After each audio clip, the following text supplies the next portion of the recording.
بسم الله الرحمن الرحيم. صلى الله عليك يا رسول الله. صلى الله عليك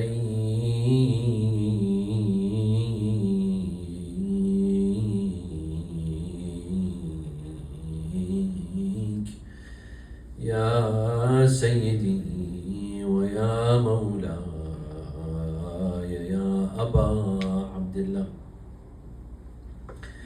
يا رحمة الله الواسعة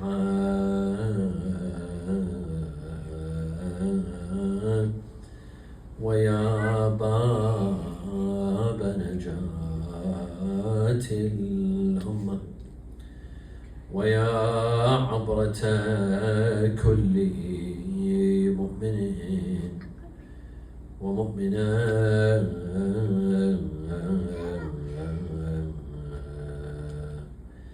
يا ليتنا كنا معكم سادتي فنفوز فوزا عظيما.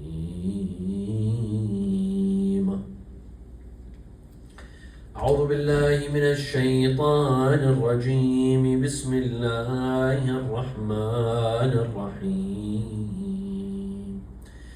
استحوذ عليهم الشيطان فأنساهم ذكر الله، أولئك حزب الشيطان. صلوا على محمد وآل محمد. اللهم صل على محمد وآل محمد. Forgetfulness is a quality amongst many other qualities in every single human being. Every single human being has the quality of forgetfulness, some more than others. It's part of human nature, sometimes to forget. Sometimes to forget small matters, sometimes to forget big matters. No one can say that I never forget. Impossible. At some point or another, a person forgets. It's part of human nature. Elderly, adults, even children, we tend to forget once in a while. I'm sure you've seen that you study for an exam and you cram, you study, you take your books, your notebooks, you study for an exam. The next day you go to class, you see the exam, and you forget some of the information. You say, I know this, I studied this, I was looking at this last night, but now I forgot. This happens or it doesn't happen? It happens all the time. Sometimes you make a list, a shopping list. You go to the supermarket, you buy certain items, and you forget certain items. No, sometimes you go to the supermarket with the intention of, for example, buying milk. You end up buying everything except milk. This happens. Why? Because we are forgetful. Sometimes you forget your parents' birthday, or your sibling's birthday, or your friend's birthday, or the worst, forgetting your wife's birthday. But don't worry, all you have to do is forget it once, you will never forget it again. Sometimes in Ramadan, you forget that you're fasting. You know, some of my kids, I see them, they come back from school, they're eating chips. What are you doing? Oh, I forgot it's Ramadan. I forget. People forget. It's the month of Ramadan, they forget that they're fasting and they eat. And luckily, alhamdulillah, that if you break your fast, not on purpose, out of forgetfulness, your fasting is fine. It's not invalid. We human beings, we tend to forget the things that are not important to us. The important things we don't forget.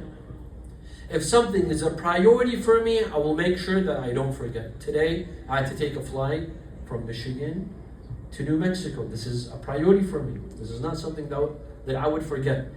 If it's a priority, if it's something important to you, you don't forget. You forget the things that are not important. For example, tomorrow you have an important meeting. This is not something that you would forget. Tomorrow you're receiving your paycheck. No one forgets their paycheck. Tomorrow your mother-in-law is going away for 2 months. This is important. You're not going to forget this. You never forget the important things. You forget the non-important things. I remember in Najaf, I had a teacher. When we reached the topic of forgetting in salah, and we will talk about this today. Sometimes we forget, even in our salah. Am I in the first rak'ah or second or third or fourth? I remember one of my teachers, he would say that if a man, his mom tells him to go bring something from when he's going to the supermarket, and she tells him, bring me something, there's a chance he'll remember, there's a chance he'll forget. But if his wife tells him to bring something, there's no way he'll forget. Sometimes we forget to pray. If you pray usually on time, or there's a set time that you pray, you miss that hour, you'll forget to pray. After 3 hours, oh my God, I forgot my salah. Or you leave the house, you did not perform wudu, you forgot to perform wudu. You sit in the car, la samahullah, God forbid, you get in a car accident, you remember that you forgot to read Ayatul Kursi, or you forgot to give sadaqah, because these things are very important for us. But when you leave the house, do you ever forget your cell phone? Never. Do you ever leave your iPhone at home? Never. Our iPhone is always with us. It's not something that we forget. Do you ever go to sleep and you forget to charge your iPhone? Of course not. Or your iPad? No, because when you wake up, you want it charged. You want it on 100%. You want your phone charged. These are things that we don't forget. But salah, I might forget. Wudu, I'll forget. But my iPhone, I won't forget. And today, this has become a disease, my dear friends. Our iPhone is like our bodily organs. It has to be with us all the time, all the time. You see youth always on their phone. When they're eating, they're on their phone. On a plane, on their phone. Even driving. Sometimes driving, I see some motorcyclists on the motorcycle and he's going through Facebook while he's driving his motorcycle. This is the disease of the age that we have today with iPhones, the iPhone addiction, especially with our younger brothers and sisters. They're always constantly on their phone. This is a problem. So some forget more than others. Everyone forgets. This is part of human nature. This is part of human nature to forget. But there are some that forget more than others, especially those who are absent-minded. When you speak to them, they're not paying attention, or they're on their phone. This is a problem. A lot of our kids, when we're speaking to them, they're on their phone. And then we tell them, I told you to do this. They say, no, when did you tell me? Obviously, when you were on your phone, you didn't pay attention. You weren't listening. I told you to take out the trash. I told you to do your homework, but they're always on their phone. They don't. They're absent-minded. We also, on the topic of forgetfulness, my dear brothers and sisters, we human beings, we will all suffer from memory loss. Sooner or later. This is also part of human nature. This is also part of the life cycle. That as we grow older, as we age, as we come near to the end of our life, we'll begin to suffer from memory loss. And this is mentioned in the Quran. Dementia and Alzheimer's, this is mentioned in the Quran. وَمِنْكُمْ مَنْ يُرَدُّ إِلَىٰ أَرْذَلِ الْعُمُرِ وَمِنْكُمْ مَنْ يُرَدُّ إِلَىٰ أَرْذَلِ الْعُمُرِ لِكَيْ لَا يَعْلَمَ بَعْدَ عِلْمٍ شَيْئًا. Allah says that some of you will come to the worst point in life. أَرْذَلِ الْعُمُرِ, the lowest point in life. Where? When? After having so much knowledge, you forget everything. You could be the greatest mind. The greatest mind. You could be Einstein. You could be a rocket scientist. But you reach an age that you don't even recognize your children, your grandchildren. This is also part of the human cycle, the life cycle. That we'll reach an age that we forget everyone and everything. We forget appointments. We forget what year it is, what day is it, who am I, where do I live. That's why we have to make sure, especially for the youth, that we never make fun of anyone from the elders that are suffering from memory loss. We don't make fun. We don't poke fun at them.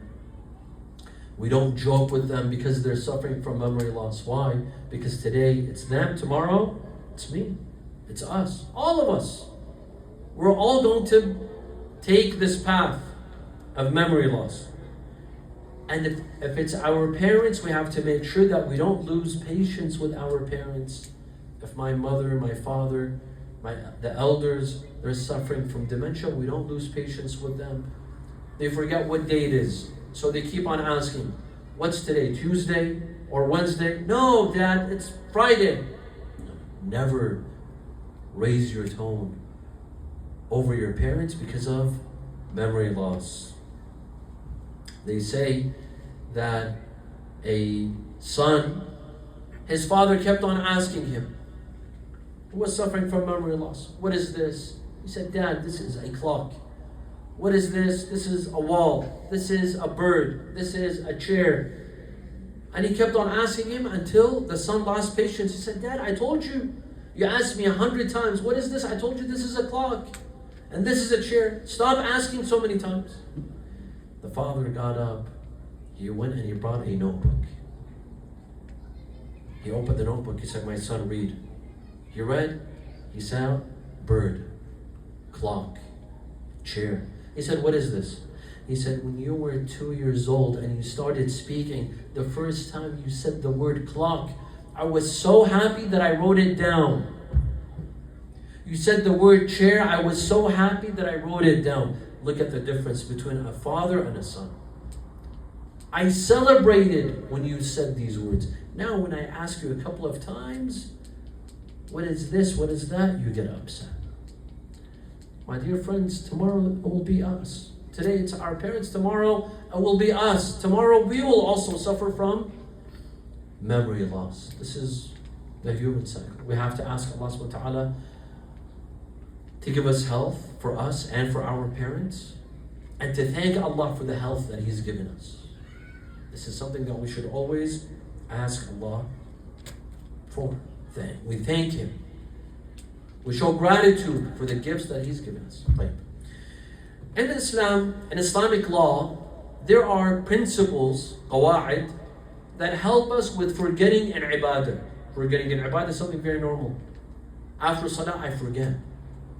Did I perform wudu before salah or I didn't?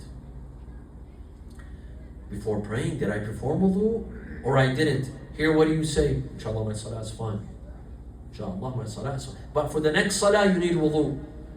If you stand up while you should sit down, or you sit down instead of standing up, sahwan, out of forgetfulness. Here, what do you do after salah? Sajdatay sahw. There's 2 sajdas that you perform called sajdatay sahw. Any mistake that you do in salah out of forgetfulness, you do sajdatay sahw. For example, in the 3rd rak'ah, you're supposed to recite tasbihat, you recite Surah Al-Fatiha. Or vice versa. In the 1st rak'ah or 2nd rak'ah, you're supposed to recite Surah Al-Fatiha, you recite tasbihat. You do sajdatay as-sahw. After salah, after you finish your salah, you forget. Did you do 3 rak'ahs or 4? 2 or 3? Did you perform ruku'? Did you perform sujood? You forget. You have doubt after salah. You say, my salah is inshallah fine. This is a principle called qa'idat al-faragh.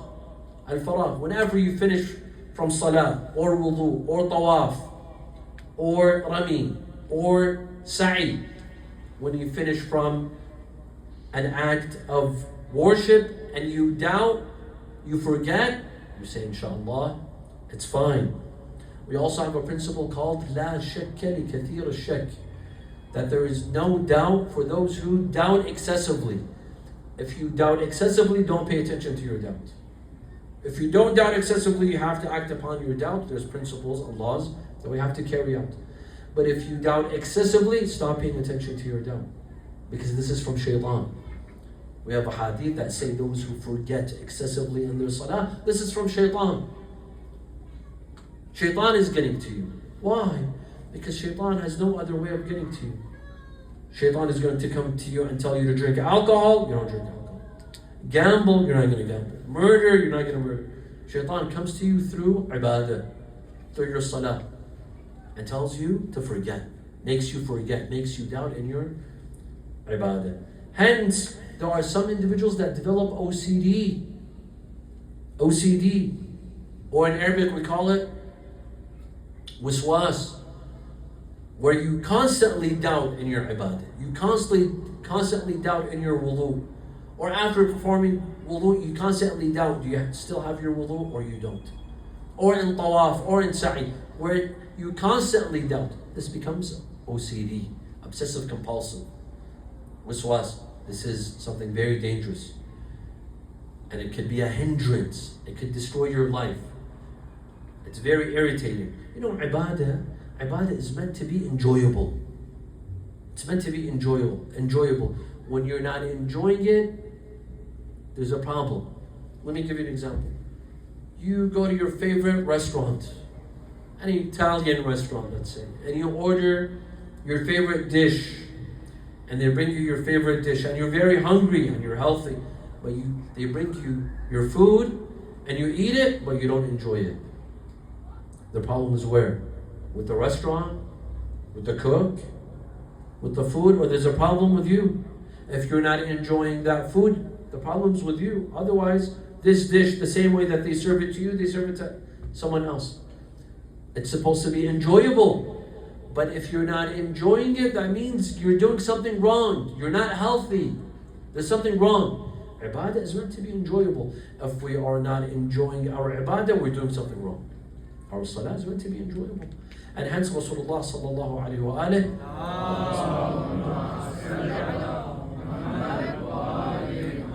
when it was time for salah, and he would tell Bilal to say the adhan, he would say, Arahna ya Bilal. Bring us comfort, ya Bilal. Comfort us. Adhan is comfort. Adhan is joyful.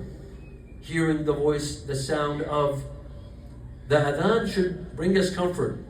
It's like hearing an ice cream truck. I remember when we were kids, when a ice cream truck would come in to our neighborhoods, they'd turn on music only for ice cream trucks. All the kids would get excited. Why? Because it reminds them of ice cream. Adhan is supposed to be enjoyable for us because it reminds us of salah. Ibadah is meant to be enjoyable. If we're not enjoying it, rather we're even allowing it to destroy us. Ibadah becomes something, torture. Why? Because I keep on doubting, I keep on forgetting. Here, this has to be resolved. This problem has to be solved. Sallallahu ala Muhammad wa ala.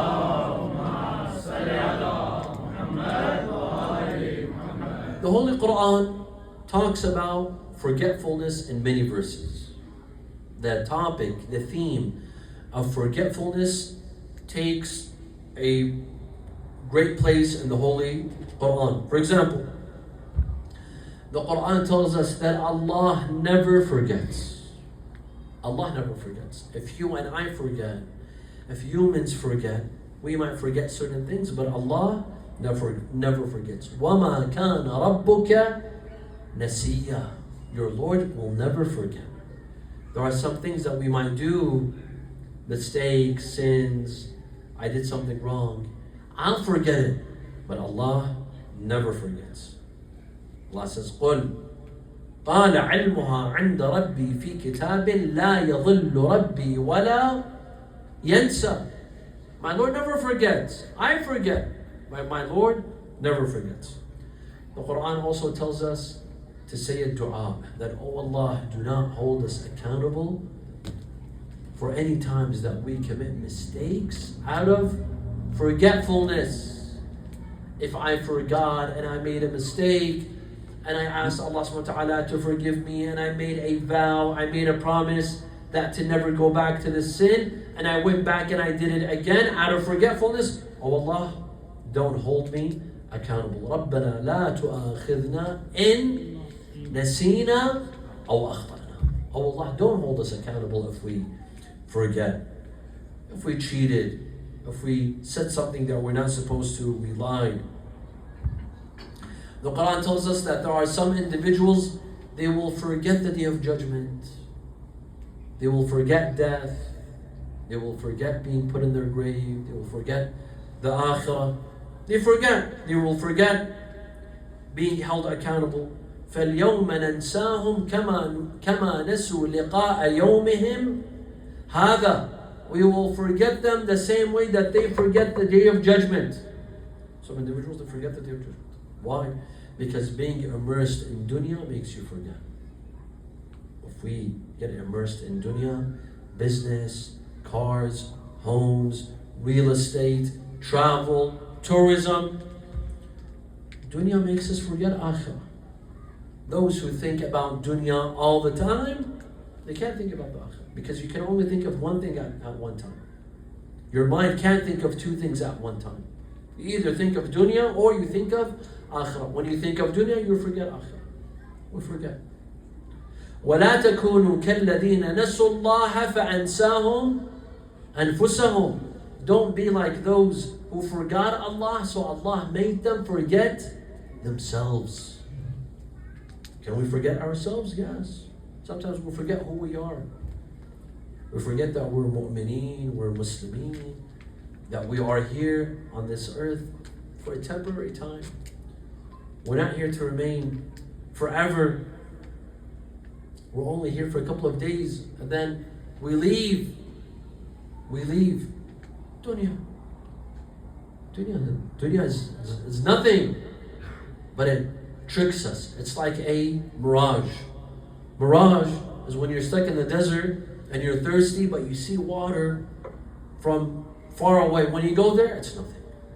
It's nothing. It's just a mirage. It's just an image that you saw. We fight over dunya. We fight each other.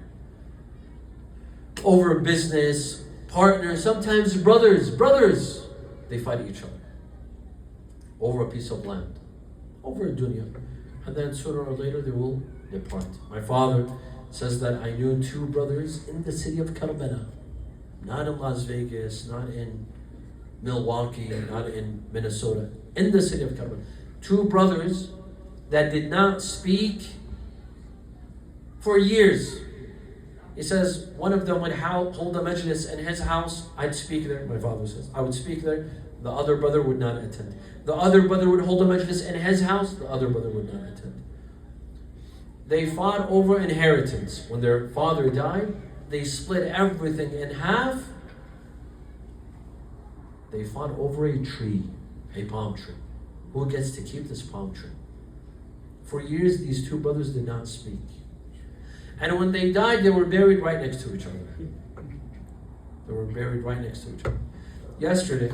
Just yesterday, I heard of an individual. Well, let me give you this. Let me give you a bit of a background.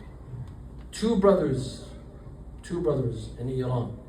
I know them. Did not speak.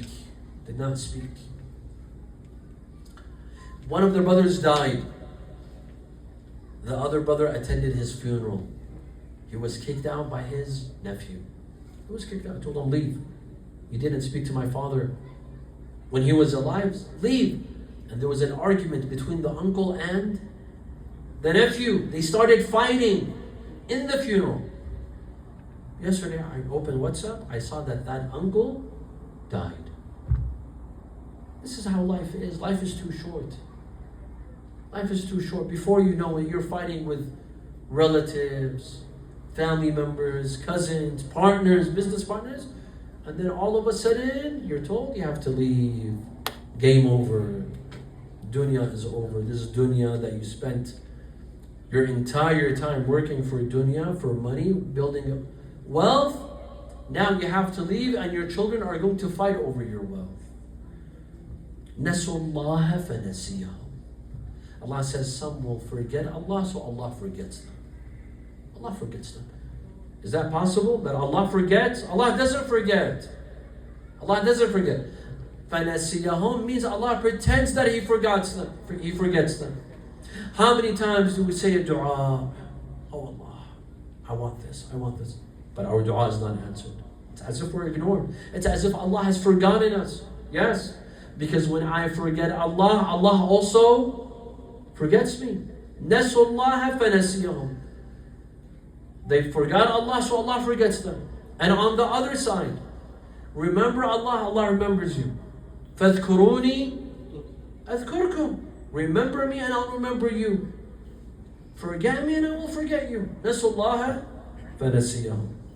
Some will come on the day of judgment, the Quran tells us, and they have forgotten about their deeds in dunya. When they receive their book, inshallah, in their right hand, not in their left hand, we will read this book and we'll say, oh my God, what are these deeds? There are deeds that I forgot about them, good and bad. There are some good deeds that will be recorded I forgot about. Maybe I gave someone some money, I lent someone some money, I helped someone cross the street, I cooked food and I gave it to my neighbor, even if he's not a Muslim. But this is a good deed. A year and a half ago, I was in Toronto, Canada. One Canadian brother, white Canadian brother, he came to say the Shahadatain. He came to become a Muslim. So I asked him about his story. I told him, why are you interested in Islam? And which Islam? He said, the school of thought of Ahlul Bayt. I told him why. He said, because my neighbor, some days when I come back from work at 7 p.m., I see they bring me a dish. Food. That's it. They bring me food. I tell them why. They say, because we see you by yourself, you're single, you don't have a family, and you come back from work tired, we offer you some food. They did this a couple of times. He saw the beauty of Islam and the akhlaq that exists in Islam. He became a Muslim. And this Muharram, I was in Toronto, I saw him. He's perfected in his Islam. Why? Because his Muslim neighbor offered him a dish, offered him some food. Don't belittle deeds. Sometimes we belittle deeds. Oh, what's the big deal? This is a piece of food. What does it mean? No, in your eyes it doesn't mean anything. In the eyes of Allah, it means a lot. You might forget this deed. On the day of judgment, you will see that deed will be recorded. And there are some bad deeds. We belittle them. We listen to music. We say, what's the big deal? Or we look at that which is haram, or we listen to that which is haram, or we say ghiba, we backbite against some individual. We say, what's the big deal? And we forget. We come on the day of judgment, you will see these deeds will be recorded. وَيَقُولُونَ يَا وَيْلَتَنَا مَا لِهَذَا الْكِتَابِ لَا يُغَادِرُ صَغِيرَةً وَلَا كَبِيرَةً إِلَّا أَحْصَاهَا. They will say, woe unto us. This book has recorded everything. All the small deeds, all the bad deeds, all the small and the big. وَوَجَدُوا مَا عَمِلُوا حَاضِرًا. And they see that whatever they did, it's right in front of them. وَلَا يَظْلِمُ رَبُّكَ أَحَدًا. On the topic of forgetfulness, we human beings, we might forget. We're ordinary human beings. We're not infallible. I forget, you forget. You might forget some things. Well, what about prophets of Allah? Can prophets forget? Can messengers of Allah forget? We have verses in the Holy Quran that ascribe forgetfulness to some prophets, messengers of Allah. What do we do with these verses? How can we understand these verses? How can we interpret these verses? Let me give you a couple of examples. Allah says regarding Prophet Adam alayhi salam, وَلَقَدْ عَهِدْنَا إِلَىٰ آدَمَ مِنْ قَبْلُ فَنَسِيَ وَلَمْ نَجِدْ لَهُ عَزْمًا. That we told Adam from before, told him what? Not to eat from the forbidden tree, yet he forgot. And we found him not to have a strong will. لَمْ نَجِدْ لَهُ عَزْمًا. He was not determined. Regarding Prophet Yusuf alayhi salam, وَقَالَ لِلَّذِي ظَنَّ أَنَّهُ نَاجٍ مِنْهُمَا اذْكُرْنِي عِنْدَ رَبِّكَ. What happened with Prophet Yusuf? Prophet Yusuf was in jail. Why was he in jail? We know what happened with the king's wife. She tried to seduce him. When he avoided her, she accused him of rape, and he ended up in jail. He had two cellmates, two friends in jail. They saw dreams. One saw a dream that he's crucified and there's birds eating from his head. The other saw a dream that he's pouring wine in a cup and offering it to the king. They told him, can you explain to us our dreams? He said, yes. As for the one who saw birds eating from his head, you will be crucified, you will be killed, and birds will eat from your head. And as for the one who saw a dream, he is serving wine to the king, you'll be released from prison and you will work for the king. When the first was killed and the other was released, Yusuf told him, remember me with the king. Remind the king of my case. Remind him that I am innocent. I did not commit a sin. It's not that I seduced the king's wife. It was she who seduced me. اذكرني عند ربك. Remember me with your king. فأنساه الشيطان ذكر ربه فلبث في السجن بضع سنين.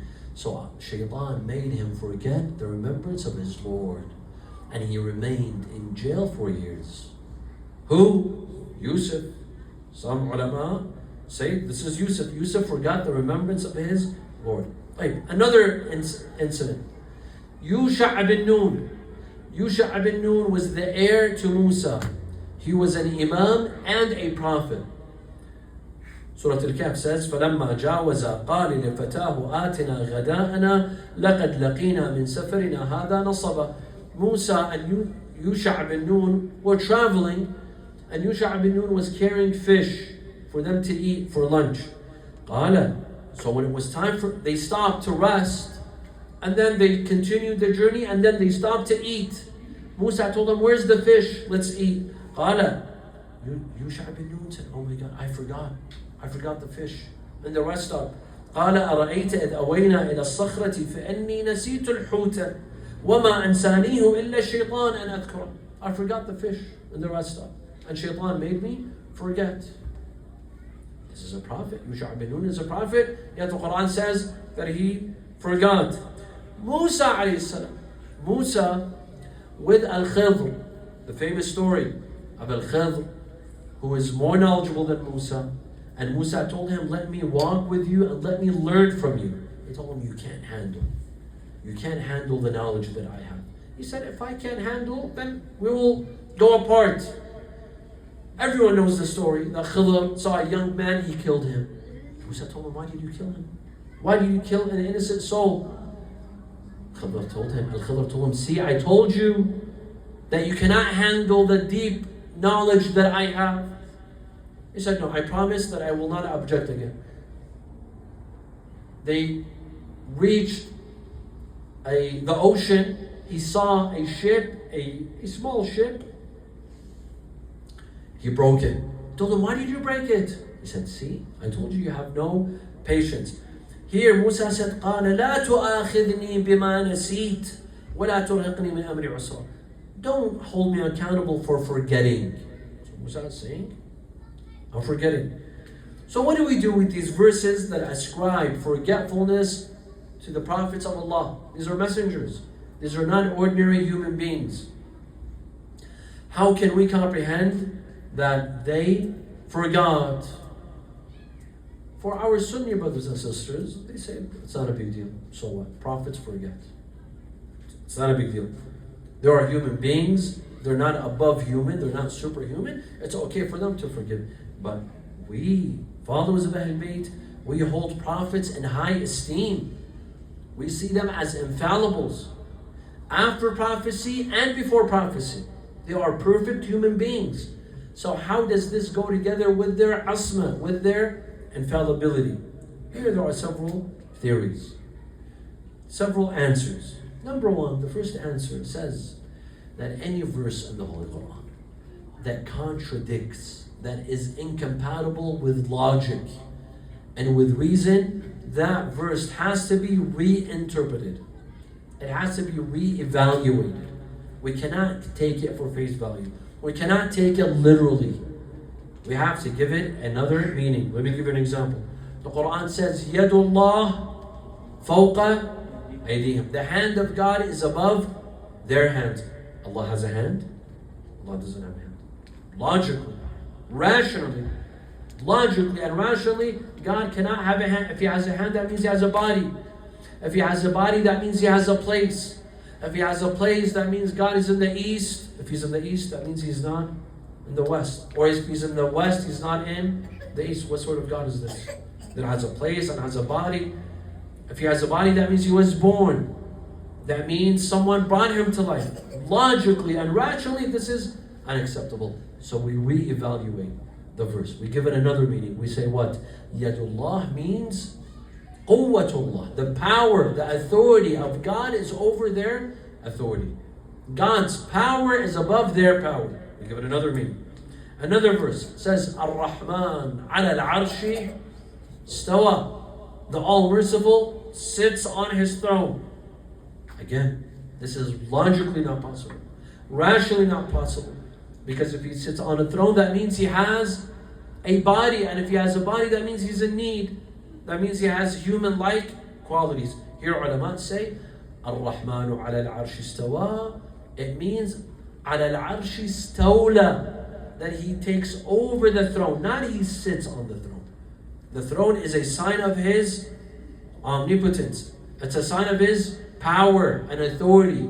He's taken over the throne, not that He sits on the throne. So any verse that conflicts with logic and reason cannot be taken literally. So the first answer is that it's true that these verses say nisyan, nasiya, fanasiya, nasitu, but it means something else.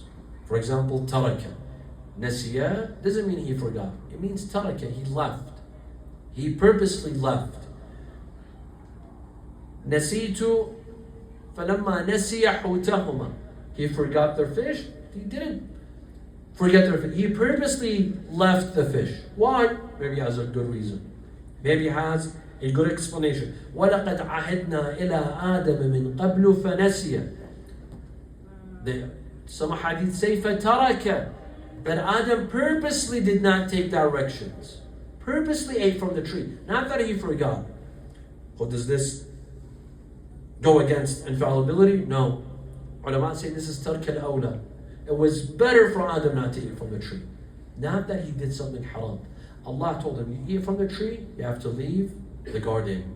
You have to leave Jannah and go down to earth. It's not that he committed a sin, but he did something that has consequences. Let me give you an example. You go to a dentist and you do a root canal. He does a root canal and he tells you, for example, for 2 days don't eat on this teeth. You go ahead and you eat. What happens? You damage your teeth. You have to take medicine. Or you suffer from pain. You're going to have to take Advil, Tylenol. The dentist is not going to come punish you. He's not going to come charge you extra or punish you. But you did something that has consequences.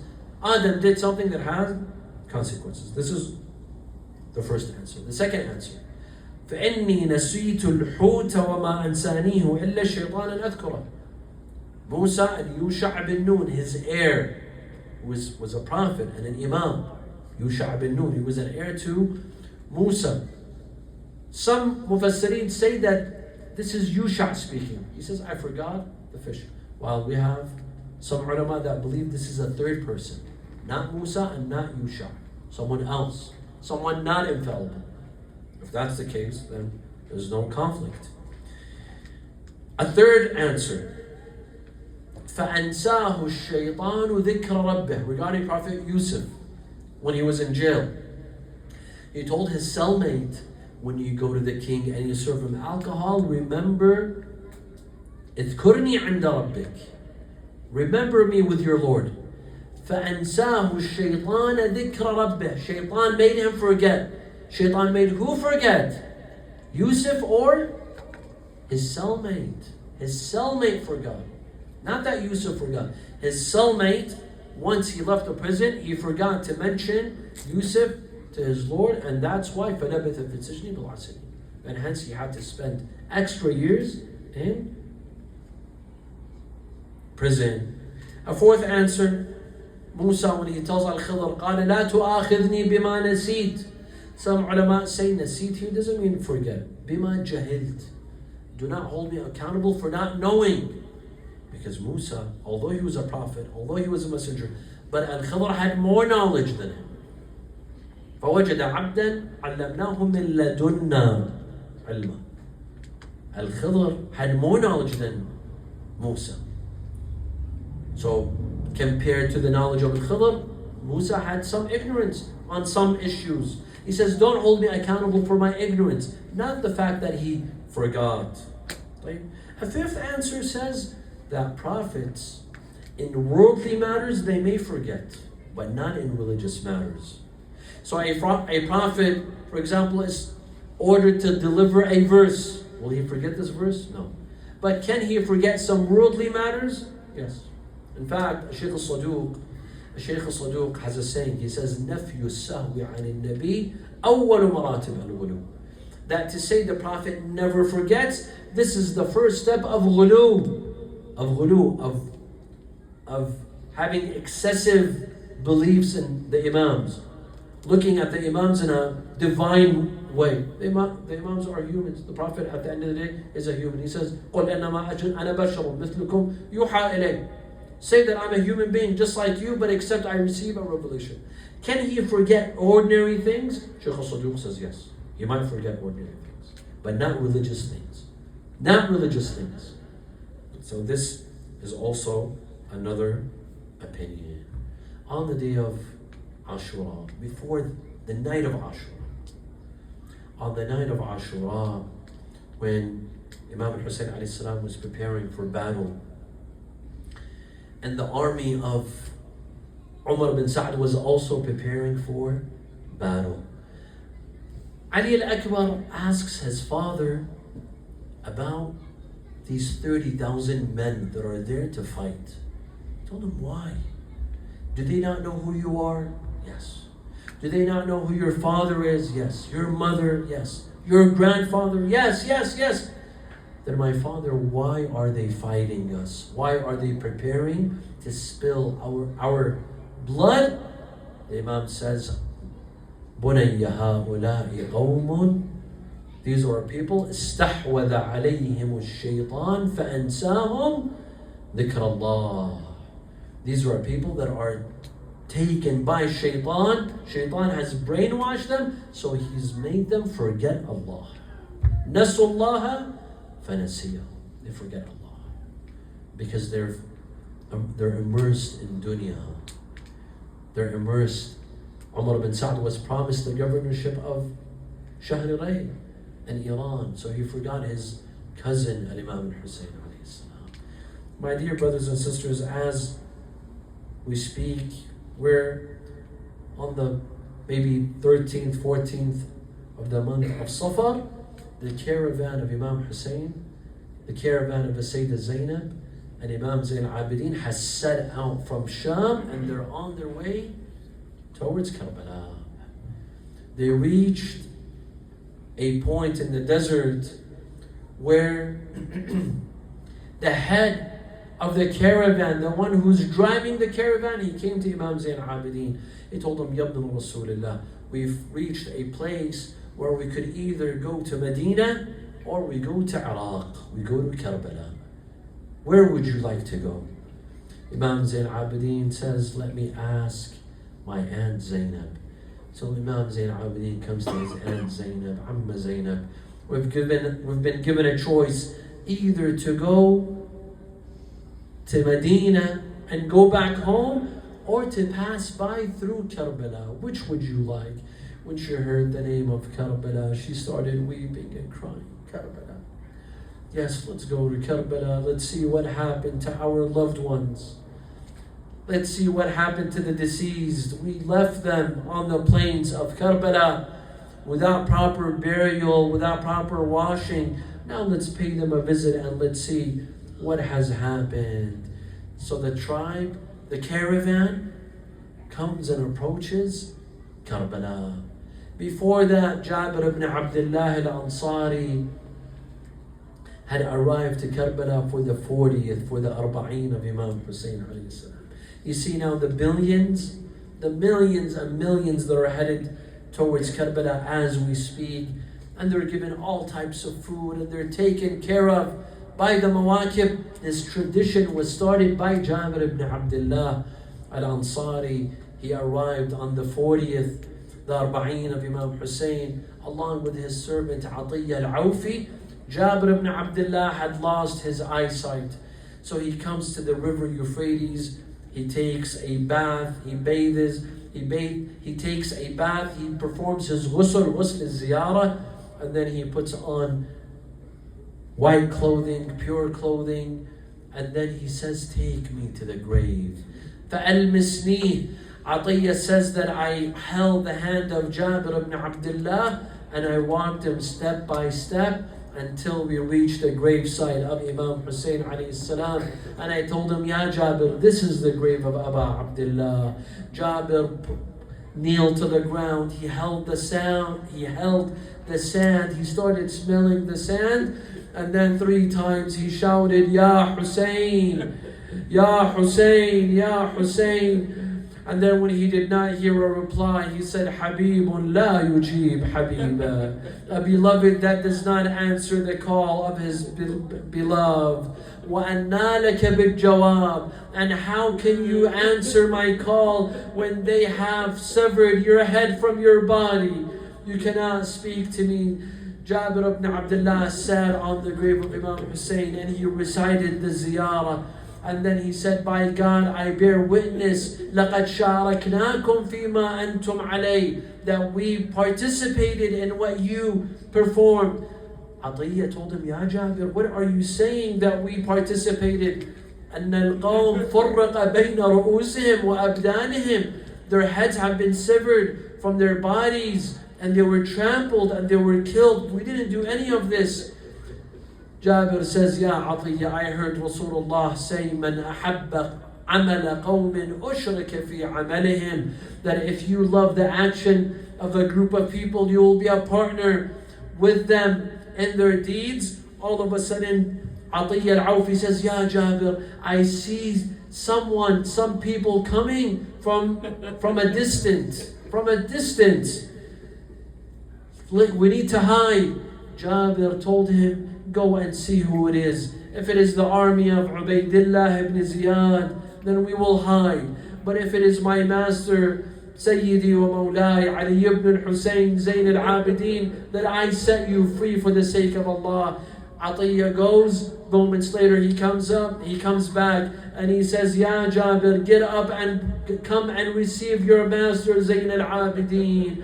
Jabir approaches Imam Zayn al-Abidin. He tells him, Sayyidi, Yabna Rasulullah, Ana Jabir ibn Abdullah al-Ansari. When Imam Zayn al-Abidin saw Jabir, he said, Ya Jabir, ha huna qutila atfaluna. Ya Jabir, ha huna subiyat nisa'una. Ya Jabir, ha huna dhubiha abi. Jabir, do you know what happened in this land? They massacred us. They took our women as captives. They massacred my father. They cut their heads off. Imam Zayn al-Abidin started venting. As soon as he saw Jabir ibn Abdullah al-Ansari, the caravan enters Karbala, the women, the children, each one going to a grave. Ramla goes to the grave of Al-Qasim. Layla goes to the grave of Ali al-Akbar. Each one goes to the grave of the one she lost. As for Sayyidah Zainab, she would go from one grave to another. From one grave to another. She began with the grave of Imam Hussein alayhi salam, and then to the grave of Ali al-Akbar, Al-Qasim, one by one. And then she looked at her nephew, Imam Zayn Abidin. She said, I want to go to the river because there's a grave on the river. My brother Abul Fadl al-Abbas, take me to him. يا نازلين بكربلاء هل عندكم خبر بقتلانا وما أعلامها ما حال جثة ميت في أرضكم بقيت 3 لا يزار مقامها. لا حول ولا قوة إلا بالله العلي العظيم. إنا لله وإنا إليه راجعون. نسألك اللهم وندعوك باسمك العلي الأعظم الأعز الأجل الأكرم يا الله.